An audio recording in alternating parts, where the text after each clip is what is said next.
नमस्कार दोस्तों, एक बार फिर से हमारे इस YouTube चैनल बीपीएससी फाइटर्स पे आप सभी का स्वागत है।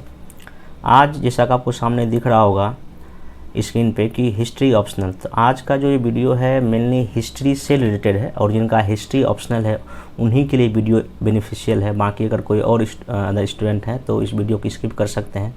तो ये मेनली हिस्ट्री का जो वीडियो मेरा बन रहा है, इसमें मेनली मैं चाहे 67 हो, 68 हो या आगे आने वाला जो बीपीएससी हो, तो उसके रिगार्डिंग ही मैं सारा सिलेबस, कौन से बुक्स पढ़ने चाहिए, कौन सा नोट्स पढ़ना चाहिए, कैसे खुद का नोट्स बनाएं, वो फिर कैसे आंसर राइटिंग करें और इसमें मैं आपकी क्या मदद कर सकता हूँ, इस सब बातों का मैं डिटेल से डिस्कस करने जा रहा हूँ।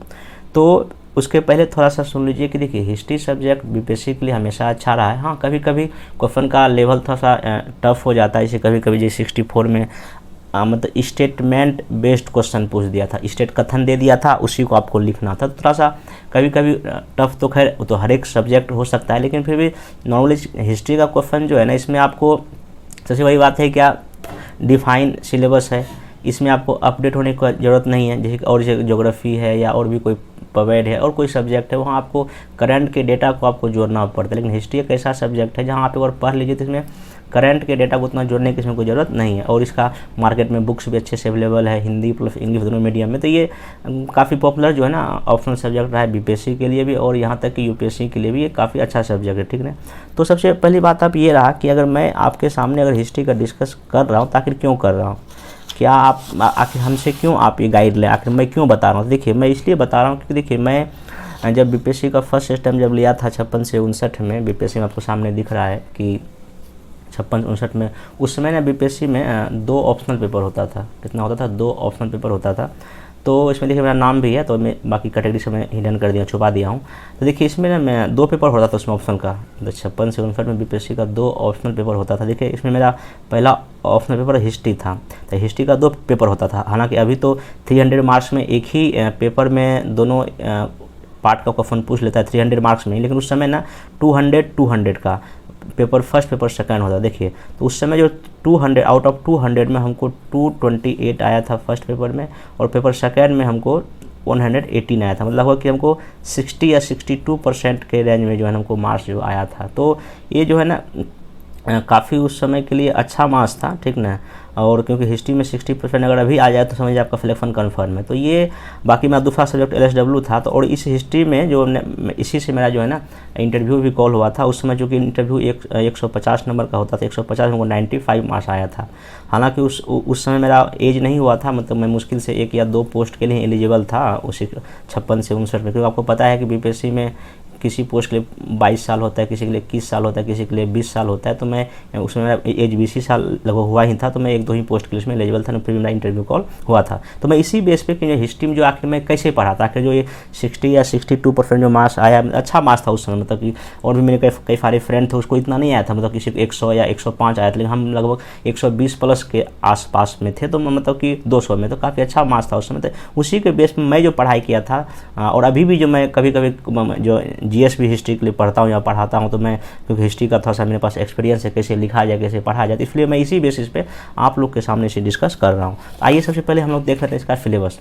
देखिए आप लोग सिलेबस सबसे पहले देखिए, किसी भी ऑप्शनल को पढ़ने से पहले आप सिलेबस का एक बार गहन स्टडी आपको करना ही पड़ेगा, क्योंकि सिलेबस देखने के बाद आपको बहुत कुछ आइडिया लग जाता है। देखिए आपको मैं सिंपल यहाँ पे दिखा देता हूँ, आप इसका स्क्रीनशॉट लेके रख लेना या नहीं तो इसको लिख लीजिएगा। देखिए पेपर फर्स्ट में देखिए हिस्ट्री में आपको पता है कि इसमें एंशिएंट हिस्ट्री पूछता है। और देखिए पेपर फर्स्ट का जो खंड ए है उसमें आपको लगभग 750 या 760 ईस्वी तक की घटना, मतलब कि हर्षवर्धन तक का समय काल आपको क्या करना है, पढ़ना। उसको पता है आपको 750 के बाद जो है ना 712 के बाद ही आपको जो है ना पूर्व मध्यकालीन शुरू हो जाता है। इसलिए जो यहाँ पे 750 या 760 तक के घटनाक्रम को इसमें फर्स्ट एंशिएंट हिस्ट्री के सेक्शन में क्या किया है, शामिल किया। और इसमें देख सकते हैं आप, इसमें इंडस सिविलाइजेशन है 6 से। अब देखिए सिंधु घाटी सभ्यता एक ऐसा टॉपिक जहाँ से क्वेश्चन बीपीएससी लगभग पूछ ही देता है, इसलिए इसमें देखिए अच्छे कैसे उद्गम हुआ, कैसे विस्तार है, खास करके इसकी क्या प्रमुख विशेषता है। इससे क्वेश्चन तो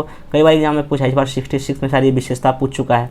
तो आप इसको अच्छे से पढ़ेंगे। फिर वैदिक काल का भी क्वेश्चन पूछता है, कई बार तो सिंधु घाटी सभ्यता और वैदिक सभ्यता में अंतर पूछ देता था। आप इस सब टॉपिक को बेहतर करना पड़ेगा। बाकी मौर्य काल तो जबरदस्त है, मौर्य साम्राज्य से प्रशासन है या अशोक कैसे महान राजा था, ये सब क्वेश्चन आपसे पूछता ही पूछता है। फिर देखिए मौर्य उसके बाद जो है और गुप्त काल, गुप्त काल इसका भी फेवरेट टॉपिक, गुप्त काल क्यों स्वर्ण युग कहा जाता है, या गुप्त काल का प्रशासन क्या था, उनका साहित्य कला धर्म क्या था, इस सब को अपन पूछता ही पूछता है। बाकी हर्षवर्धन का और विज्ञान और प्रौद्योगिकी, तो मतलब इसमें जो पेपर जो सेक्शन फर्स्ट या एंशिएंट का है, मेरे ख्याल से इसमें सिंधु, वैदिक और मौर्य साम्राज्य और गुप्त काल, ये जो 4 टॉपिक, बाकी तो है तो 8, लेकिन इसमें अगर 4 टॉपिक को बहुत अच्छे से कर लिया तो यहाँ से आप 2 क्वेश्चन आराम से क्या कर सकते हैं, लिख सकते हैं। बाकी देखिए मध्यकालीन सेक्शन जब आइएगा यहाँ से देखिए आपका 750 से लेकर 1200 तक है, तो ये इसको बोलते हैं पूर्व मध्यकालीन। एक है उत्तर मध्यकालीन, इसमें देखिए पूरा उस समय का क्या सामाजिक दशा था, व्यापार, कला, ये सब दिया हुआ है, उसमें राष्ट्रकूट का इतिहास सभी सब आपको फिर उसमें डिस्कस किया है। फिर देखिए आगे जब आइएगा तो ये इसको बोलते हैं उत्तर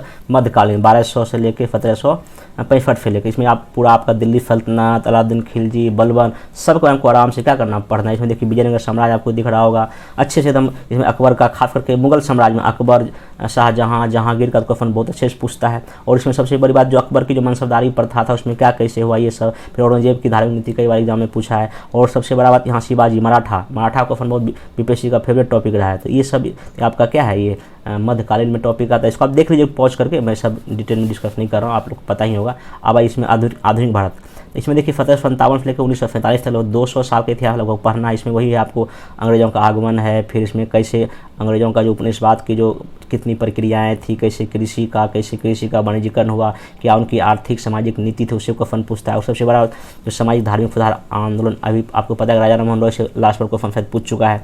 फिर सबसे बड़ी बात नागरिक विद्रोह, खास करके 1857 का विद्रोह से क्वेश्चन कई बार पूछता है, खास करके इसका क्या कारण था, क्या परिणाम था, इसका क्या स्वरूप था, कई बार क्वेश्चन पूछ चुका है। और गांधी जी का पूरा राष्ट्र स्वतंत्रता आंदोलन, जिसमें असहयोग, सविनय अवज्ञा और भारत छोड़ो आंदोलन, तो ये सब आप इसको अच्छे से क्या कर सकते हैं। और अगर वर्ल्ड हिस्ट्री का बात करें तो यहाँ पे आपको 1500 से लेकर 1950 तक के इतिहास के काल को पढ़ना है, मतलब वर्ल्ड हिस्ट्री में खास इसमें भौगोलिक खोज है, इसके क्या कारण थे, इसका क्या परिणाम हुआ।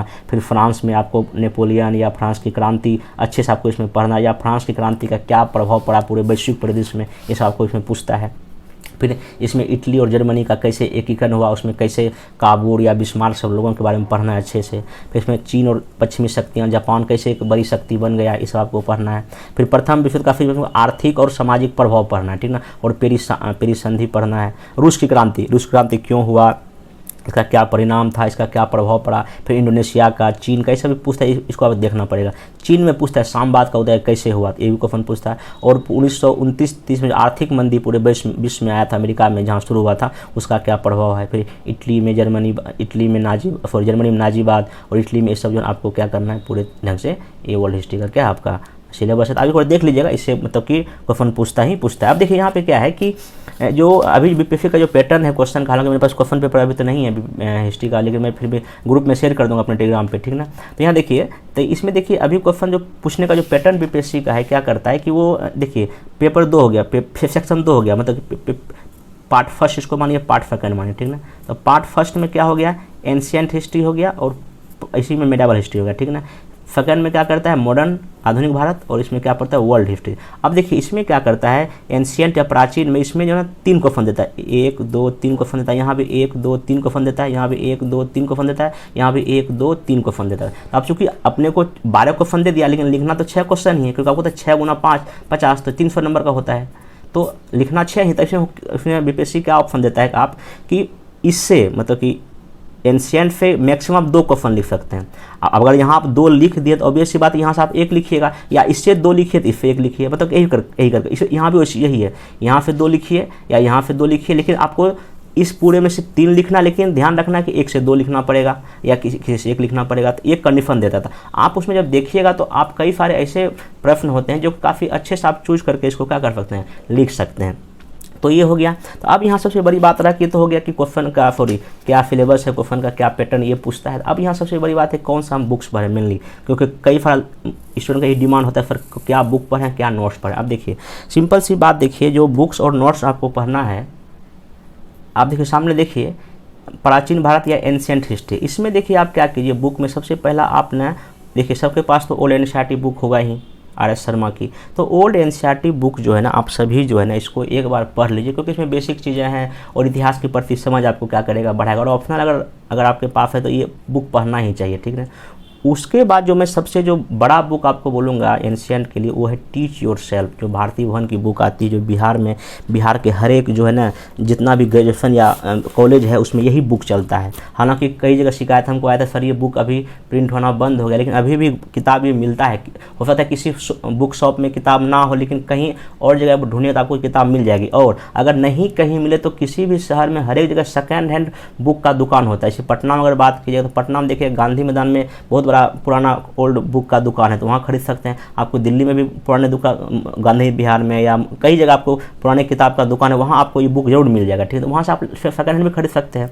तो ये टीच योर सेल्फ जो है भारती भवन की बुक आती है, ये बहुत अच्छी बुक है एंशिएंट हिस्ट्री की। मैं आपको इसका कवर पेज आप लोग को दिखा देंगे। ये पुराना टीच योर सेल्फ का जो आपको यहाँ बुक दिख रहा होगा, ये पूरा यहाँ लिखा है आदि काल से लेकर 1206 तक। ये काफ़ी अच्छी बुक है। ये भारतीय टीच योर सेल्फ नाम है इसका, भारती भवन से थी, भारती भवन से देखें इसका पब्लिकेशन का नाम है भारती भवन। ये बहुत पुरानी बुक है, मैं पुराना ही बुक मैं भी सेकेंड हैंड लिया था, ठीक ना।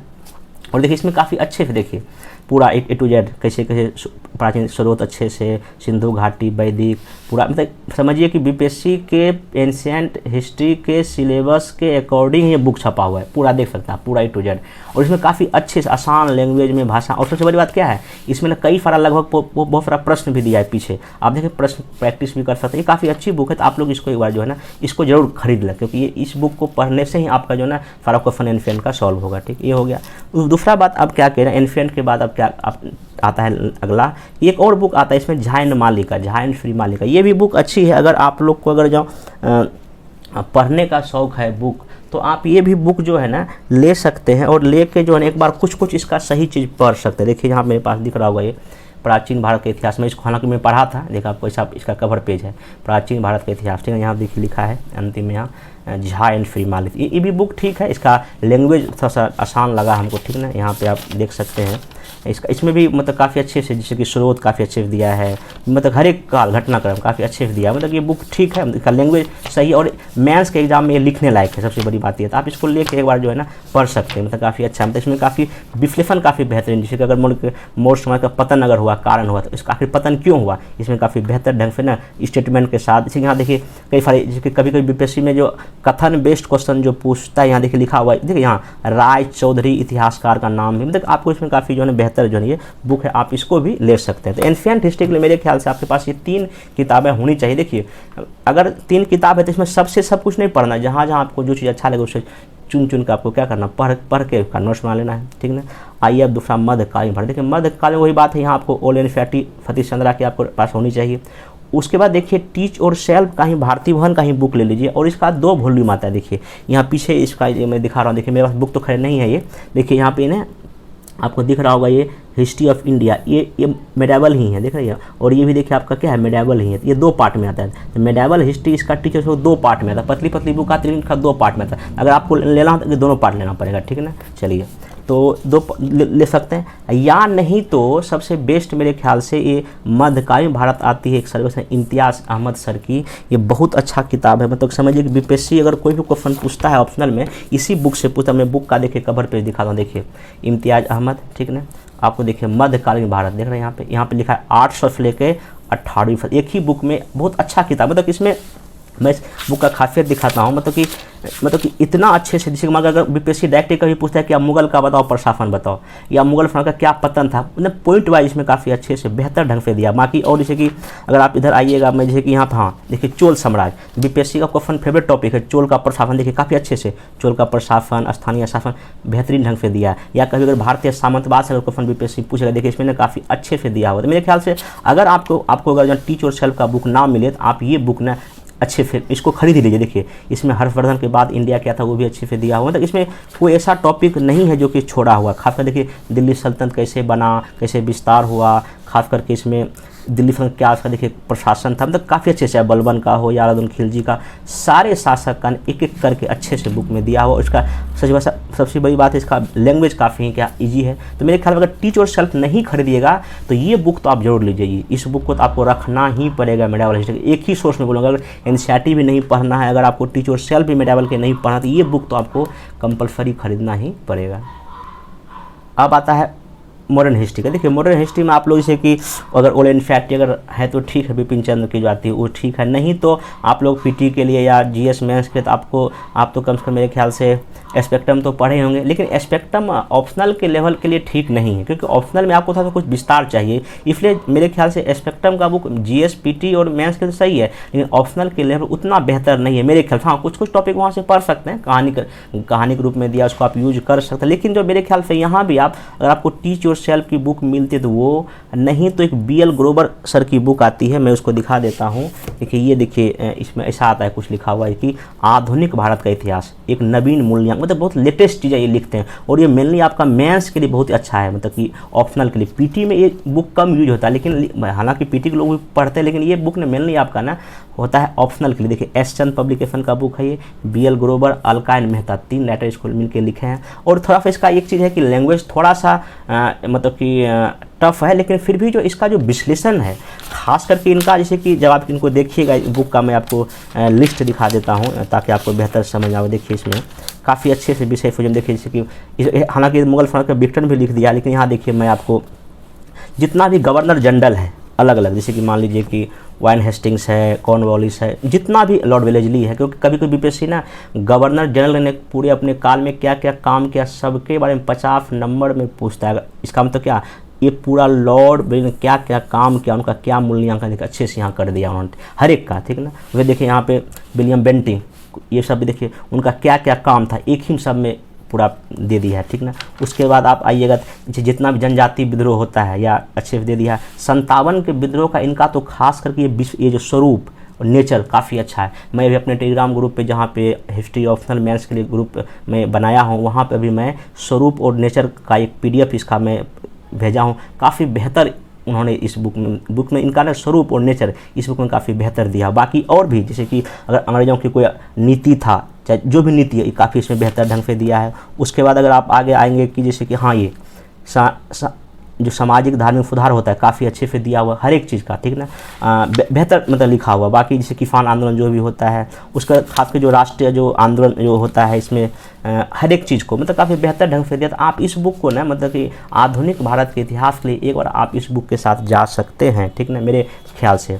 बाकी नहीं तो हालांकि अब ये बुक शायद अभी नहीं मिल रहा है, लेकिन फिर भी ऑनलाइन आपको मिल जाएगा। ये एक अखिल मूर्ति फर दिल्ली में पढ़ा, तो उनका भी आधुनिक भारत आता है, वो भी आप जो है ना खरीद के पढ़ सकते हैं, ठीक ना। तो ये मेरे ख्याल से आपके लिए आधुनिक भारत का बुक आपको रखना चाहिए। बाकी पढ़ने का तो कई लोग बिपिन चंद्र का पढ़ते हैं, एक और बुक आता है पलासी से लेकर आजादी तक चट्टोपाध्याय कोई का बुक है, वो भी आप लोग पढ़ सकते हैं। लेकिन मेरे ख्याल से ये बुक जो क्योंकि जो मैं वही बुक आपको बता रहा हूँ जो मैं पढ़ा हूँ या जो हमको अच्छा लगा तो वही मैं बुक पढ़। बाकी इच्छा आपकी, आप किसी और बुक के साथ भी जा सकते हैं, लेकिन मेरे ख्याल से या तो टीच योरसेल्फ ले लीजिए या बीएल ग्रोवर का बुक लीजिए या तो अखिल मूर्ति, 3 में से किसी एक बुक को लेकर आप इसको पढ़ डालिए, बस खत्म, ठीक ना। अगला ये वर्ल्ड हिस्ट्री। अब देखिए वर्ल्ड हिस्ट्री में आपको क्या कर सकते हैं, अगर आपको एनसीईआरटी पढ़ने का शौक है तो एनसीईआरटी ले लीजिए, उसको पढ़ सकते हैं। लेकिन उससे बेहतर है कि दो बुक है। एक तो दीनानाथ वर्मा सर का बुक है, ये ऐसा दिखता है, देखिए ये इनका है विश्व इतिहास का सर्वेक्षण, ये बुक है, दिख रहा है आपको, देखिए ये बुक ले सकते हैं। दीनानाथ वर्मा ऊपर में नाम लिखा है दीनानाथ वर्मा, ठीक है, ये आपको मिल जाएगा। कई मतलब शिकायत आता है कि बुक नहीं, लेकिन बुक है ये बुक। यहाँ मेनली ये देखिए बिहार में भारतीय भवन ही छापता देखिए इसको, भारतीय भवन पब्लिकेशन ही है भी, ठीक है। देखिए यहाँ पे लिखा भी है बीए ऑनर्स बिहार लोक सेवा आयोग के लिए बहुत फेमस बुक है, ठीक है। अब देखिए इनका मैं लिस्ट देखिए पूरा ये बीपीएससी के ही सिलेबस के अकॉर्डिंग देखिए पूरा लिखा हुआ है, पूरा A to Z सब कुछ, ठीक है। आप इस बुक का साथ जा सकते हैं, ये अच्छा बुक है, ठीक है। नहीं तो जो अखिल मूर्ति फर की एक बुक आती है, दिल्ली में पढ़ाते हैं, हिस्ट्री ऑफ इनका है, इन्हें अखिल मूर्ति फर अभी संस्कृति आईएएस में पढ़ा रहे हैं, तो अखिल मूर्ति फर की जो बुक आती है ये वर्ल्ड हिस्ट्री, ये काफ़ी अच्छी बुक है, ये भी आप ले सकते हैं। हालांकि मेरे पास वो बुक तो नहीं, लेकिन बुक का पीडीएफ है, लेकिन आप मैं ग्रुप में शेयर कर दूंगा बुक का फ्रंट पेज, या नहीं तो यहाँ भी मैं अभी डाल देता हूँ, ठीक ना, तो उसको देख लीजिएगा। तो आप ये वर्ल्ड हिस्ट्री का बुक अखिल मूर्ति फर का क्या कर सकते हैं, ले सकते हैं, ठीक। तो ये हो गया। अब उसके बाद देखिए ये तो हो गया बुक का। अब आप क्या कीजिएगा, संदर्भ पब्लिकेशन का सॉल्व क्वेश्चन बैंक ले लीजिएगा। संदर्भ पब्लिकेशन का ही सॉल्व क्वेश्चन बैंक आता है, जैसे अदर सब्जेक्ट का आता है उसी तरह इसका भी आता है, हिस्ट्री का भी, वो लेटेस्ट लिख लीजिएगा, ठीक ना। 66 जहाँ तक कवर किया हो वो ले लीजिएगा, ठीक, ये हो गया। उसके बाद आपको नोट्स अगर किसी का पढ़ना हो, मेरे ख्याल से देखिए दिल्ली में मणिकांत सर हैं, पढ़ाते हैं, यूपीएससी के लिए पढ़ाते हैं, बीपीएससी के लिए पढ़ाते हैं, सबसे बेस्ट नोट उन्हीं का है। नहीं तो एक CME पटना में एक संजय सर पढ़ाते हैं, GNU वाले हैं, उनका नाम ही संजय फर्जीएनयू वाले, ठीक ना। तो उनका क्लास नोट्स या उनका प्रिंटेड नोट्स अगर मिल जाए, हालांकि मार्केट में हम कहीं दिखा नहीं, लेकिन शायद वो कुछ पैसा लेकर आपको दे दे, तो अगर उनका अगर नोट्स मिल जाए तो सही, क्योंकि उनका जो नोट्स जो है ये वो हिस्ट्री का मेनली बीपीएससी के अकॉर्डिंग ही अरेंज किया हुआ है, तो उनका नोट्स ठीक है, तो आप उनके साथ भी जा सकते हैं। नहीं तो आपको मणिकांत सर का नोट्स मिल जाएगा, मतलब कि ये किसी दिल्ली में किसी भी आप फोटो कॉपी की दुकान पे कॉल कीजिएगा तो आपको कोरियर के थ्रू ये बुक पहुंचा देगा, एक नोट्स पहुंचा देगा, आप उनका भी ले सकते हैं, ठीक है। ये आपका हो गया ओवरऑल जो है क्या आपको बुक पढ़ना चाहिए, क्या बुक नहीं पढ़ना चाहिए। जो मैं यूज किया, देखिए सबका अपना अपना, और जगह आप कहीं जाइएगा तो कुछ और बुक्स का नाम कई लोग बताते हों, लेकिन मैं जो बुक पढ़ा हूँ, जिससे मैं अच्छा नंबर गेन किया हूँ, जिससे मेरे इतिहास की समझ बढ़ी है, मैं वही बुक आप लोग के सामने शेयर किया हूँ। बाद में इन्हें कहना सर मेरे पास ये है वो है, देखिए सब बुक सही, लेकिन हमको ये सही बुक सही लगा तो मैं आपको क्या किया बताया, बाकी इच्छा आप लोग की। तो अब देखिए यहाँ पे नेक्स्ट बात आता है, तो बुक हो गया। बुक के बाद देखिए क्या करना है कि अब खुद का नोट्स कैसे बनाए। देखिए खुद का नोट्स कैसे बनाए, मैं आपको सिंपल एक एग्जांपल देके मैं बताना चाहता हूं। जब मैं इतिहास पढ़ रहा था तो उसमें देखिए मैं कैसे एक शॉर्ट में काफ़ी सिंपल सा नोट्स बनाया था। मैं सिंपल आपको एक एग्जांपल दूंगा, बाकी तो आप लोग पढ़ते ही होंगे, तो मैं आपको दिखाता हूँ। जैसे कि मान लीजिए कि जैसे कि हमको चोल वंश का हमको मान लीजिए कि नोट्स बनाना है, ठीक है ना। तो मैं सिंपल सा क्या करता था, इस तरह से आप देख सकते हैं यहाँ पे कि सिंपल सा मैं क्या करता था कि थोड़ा सा उसका इंट्रोडक्शन लिख लिया, ठीक ना। यहाँ पे दिख रहा है आपको कि चोल डायनेस्टी है, ये आप देखिए आपको दिख रहा होगा यहाँ पे मैं चोल राजवंश का जो चोल डायनेस्टी का जो है ना अच्छे से मैं नोट्स बनाया था। देखिए सबसे पहले शॉर्ट में क्या करता, देखिए सबसे पहले आपको दिख रहा होगा यहाँ पे मैं थोड़ा सा इंट्रोडक्शन लिख दिया, ठीक ना। आपको दिख रहा होगा कृष्णा और तथा तुंगभद्रा नदी पर, जैसे मतलब कि इसका भूमिका है सिंपल सा, फिर उसकी राजधानी कहाँ था, फिर देखिए उसमें क्या क्या हम स्रोत पाते हैं उसको पढ़ने के लिए, साहित्यिक स्रोत कौन सा था, अभिलेख क्या था, वो लिख दिया शॉर्ट में, ठीक ना। बाकी उनके एक दो राजा का नाम लिख दिया, ठीक। आगे देखिए मैंने जो मेंस में जो क्वेश्चन तो फैक्चुअल तो नहीं पूछता है, आपको लिखना पड़ता है। देखिए मैं उसका क्या संस्कृति था, कैसे शासन व्यवस्था था, शॉर्ट में देखिए पूरा एकदम फ्लो चार्ट में, मतलब क्योंकि इतिहास को काफ़ी शॉर्ट में देखिए इस तरह में मैं नोट्स बनाया था अपना, ठीक है। ये भी देख सकते हैं। उसके बाद देखिए बीपीएससी आपको पता है कई बार ये स्थानीय शासन पूछता है, देख रहे हैं यहाँ पे कैसे मैं 6 राज्य में बटा हुआ था, राज्य को मंडलम क्या कहते थे, कोट्टम, वलनाडु, ग्राम, सब आपको दिख रहा होगा नोट्स, देख रहे हैं मैं इसे शॉर्ट में। फिर देखिए ग्राम शासन उसका कैसा है, क्योंकि बीपीएससी इस पर कई बार क्वेश्चन मेंस में ऑप्शन पूछ चुका है, ग्राम शासन देखिए कैसे शॉर्ट में एकदम। ये इसको ना मैं पूरे हिस्ट्री को अगर मैं 4 पेपर का नोट्स ऐसे ही शॉर्ट में बनाया था, और मैं मुश्किल से ना 4 घंटे में पूरा पेपर में एक बार रिवाइज कर लेता। देखिए यहाँ पे ग्राम सभा आपको दिख रहा होगा क्या अधिकार था, पूरा A to Z में यहाँ पे ऐसे लिख देता था, ठीक ना। ऐसे आपने शॉर्ट नोट्स एक बार बना सकते हैं। उसे देखिए यहाँ आपको मौर्य राजवंश का दिख रहा होगा, क्योंकि बहुत फेवरेट टॉपिक बीपीएससी का होता है। मैं इसको भी देखिए क्या मौर्य साम्राज्य को पढ़ने का क्या सोर्स है, साहित्यिक स्रोत दिख रहा होगा आपको, विदेशी विवरण दिख रहा होगा, पुरातात्विक, आप उसको वीडियो पॉज करके देख सकते हैं। पहले मैं इसका सोर्स लिख लेता था शॉर्ट में, देख रहा है ऐसे करके। उसके बाद आगे इसमें जो कुछ मेन फैक्चुअल चीज़ें होती थी, क्योंकि कभी कभी मेंस में हमको कोई चीज़ फैक्चुअल भी लिखना पड़ जाता है, ये लिख लेता था मैं। और फिर देखिए मेनली अशोक, जो कि अशोक के बारे में कई बार पूछता है, उनके बारे में थोड़ा सा बैकग्राउंड लिख देते थे। और फिर मौर्यकालीन क्या कल्चर था, क्या संस्कृति था, क्या उसकी केंद्रीय विशेषता था, क्या देखिए प्रशासन आपको दिख रहा होगा, देखिए आमत में केंद्रीकरण, राजतंत्रात्मक स्वरूप था, मतलब मेन की पॉइंट में ना इसका नोट्स बनाता था। आगे देखिए उसका फिर तो हो गया केंद्रीय प्रशासन। अब देखिए प्रांत में क्या प्रशासन था, कैसे प्रांत 5 था, वहाँ राज्यपाल होता था, फिर मंडलम होता था, जिला, ऐसे शॉर्ट में बनाता था, ठीक ना। फिर देखिए उसका नगर का प्रशासन काफ़ी कैसे चलता था, मैं पूरा लिख देता था। फिर ग्राम प्रशासन कैसे, न्याय व्यवस्था कैसी थी मौर्यकालीन की, ये मैं लिख देता था, ठीक ना। फिर आप यहाँ आपको दिख सकते हैं आर्थिक, मतलब मौर्य की आर्थिक क्या थी, कैसे टैक्स का सिस्टम था, ऐसा आपको दिख रहा होगा, पूरा A to Z हम यहाँ पर बना लेते थे। फिर देखिए उसका मंत्री परिषद कैसा था, उसका प्रशासनिक सुधार अशोक ने क्या किया, कैसे प्रांत था, A to Z आपको यहाँ पे दिख रहा होगा।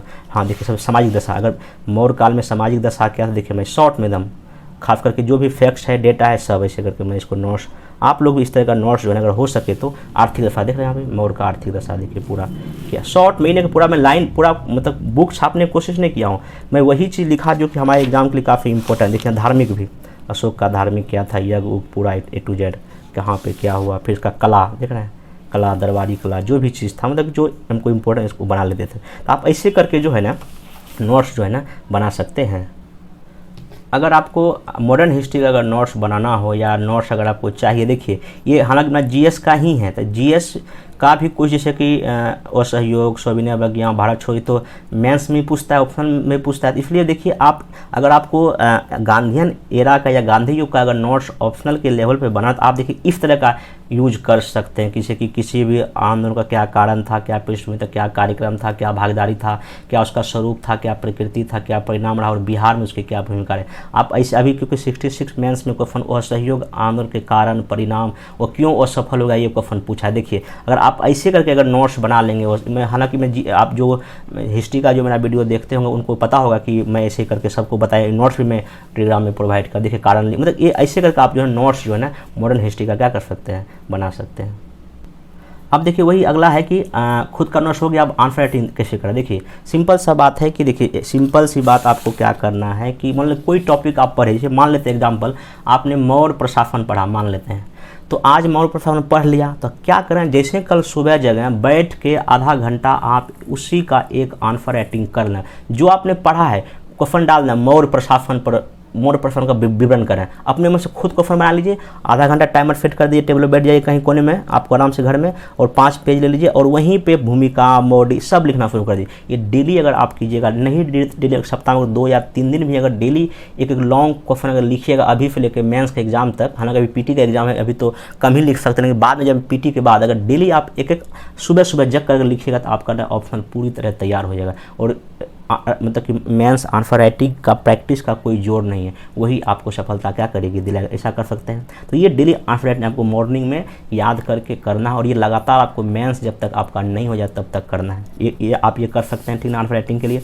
उसके बाद अब देखिए मैं इसमें आपकी क्या मदद कर सकता हूँ। देखिए मेरे पास कुछ नोट्स भी है हिस्ट्री का, हालांकि जो मैं नोट्स बनाया था वो नोट्स किसी और ने ले लिया, लेकिन वो अभी मतलब कि मिला नहीं हमको। अगर जैसे मिलेगा तो बहुत अच्छा हो जाएगा। लेकिन फिर भी जो मैं टेलीग्राम जो ग्रुप बनाया उसमें क्या करूँगा कि मैं डेली टॉपिक दूंगा मेंस का, ठीक ना, उसका मैं आप लोग को कुछ कुछ अपना नोट्स दे दूंगा, या तो किसी बुक का जो PDF बना के दे दूंगा जहाँ आपको मटेरियल मिल जाए, वो आपको पढ़ के मैं क्वेश्चन दूंगा, आपको लिख के ग्रुप में शेयर करना है। मैं फिर उसमें आंसर में क्या कमी है, क्या अच्छी बातें हैं, सब फीडबैक दूंगा। और फिर मैं होगा तो अंतिम में आपको एक उस प्रश्न का मॉडल आंसर भी देने का क्या करूंगा, कोशिश करूंगा। तो ये मैं आपकी मदद कर सकता हूँ। जिनको भी हिस्ट्री में मेरे साथ जुड़ना है वो टेलीग्राम ग्रुप में जुड़ जाएँ, नीचे लिंक दिया हुआ है, ठीक ना।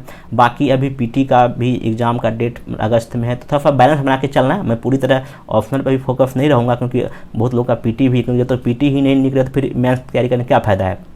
तो लेकिन फिर भी मैं सिर्फ ये वीडियो बना दे रहा हूँ कि आप लोगों को कैसे आगे करना। हाँ, अगर कभी 1 घंटा 2 घंटा अगर पढ़ने का शौक है हिस्ट्री, तो ऑप्शन पढ़ के आप मेरा आंसर राइटिंग कर सकते हैं, ठीक है। तो यही था पूरा आपका पूरा हिस्ट्री के बारे में, ठीक है। तो आप इसको मेरे ख्याल से उम्मीद है कि जितना भी मैं आपके पास डिस्कस किया आपका सब डाउट क्लियर हो गया होगा। अगर किसी को और भी कोई डाउट हो तो हमारे व्हाट्सएप पे या हमारे टेलीग्राम पे हमको मैसेज कीजिए, कोई भी डाउट होगा तो मैं उसका सॉल्व कर दूँगा। बस यही था हिस्ट्री में। बाकी आप लोग पढ़िए, बाकी कोई दिक्कत होगा तो बोलिएगा। Thank you.